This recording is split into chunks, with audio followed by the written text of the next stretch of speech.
Hey everyone, today we're going to cover Anbernic's RG351MP. The RG351MP is another RK3326 powered device, so in terms of performance we're going to be able to play some, but definitely not all of the Dreamcast and PSP catalogue with varied results. The RG351MP has a 3.5-inch screen at a 4:3 ratio, which means you'll get a screen which is going to widely support the majority of platforms the handheld is able to play.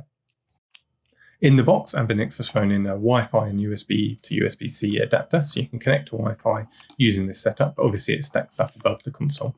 There's no out-of-the-box Wi-Fi support, unfortunately, which ultimately means no retro achievement support for these kind of handhelds. And for me, doing any of the over-the-air updates for custom firmware can be done using this adapter, but carrying that around while you're in game sessions to unlock retro achievements just isn't practical for me.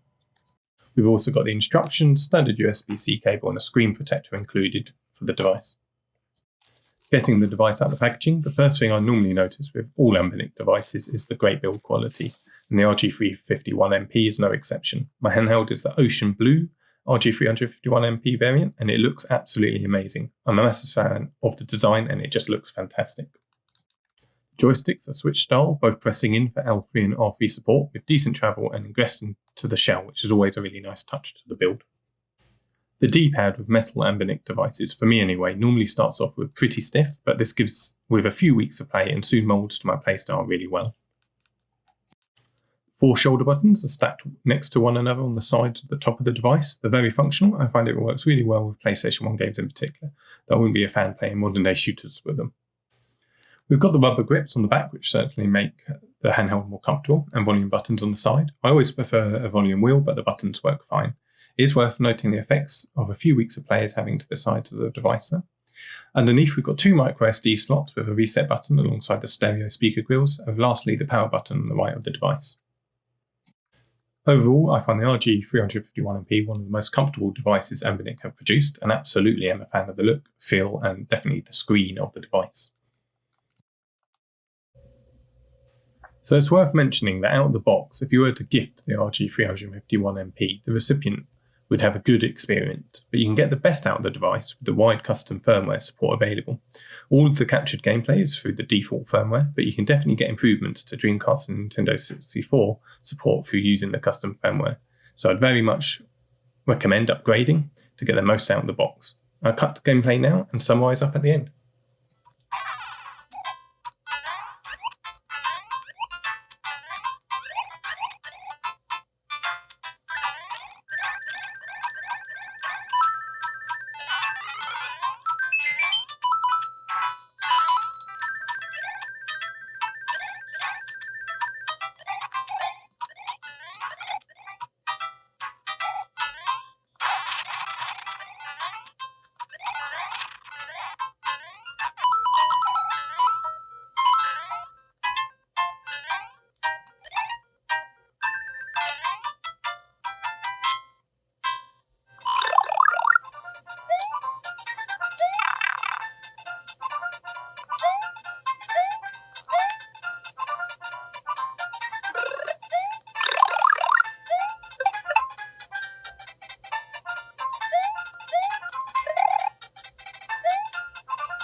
Overall, despite there being so many of them, I always find myself having to make compromises with any of the RK3326 devices available. Anbernic's RG351MP probably, for me, comes with the least amount of compromises though. It's definitely, and again this is for me, the best of its class available right now. Everything looks, sounds and feels great, and the RG351MP is widely supported with custom firmware already. The only thing stopping this from being the ultimate RK3326 handheld for me is the missing HDMI out, Wi-Fi and Bluetooth support. With that being said, if you have yet to pick up a handheld, Anbernic's RG351MP is a great choice. That's it for now. Thanks for watching.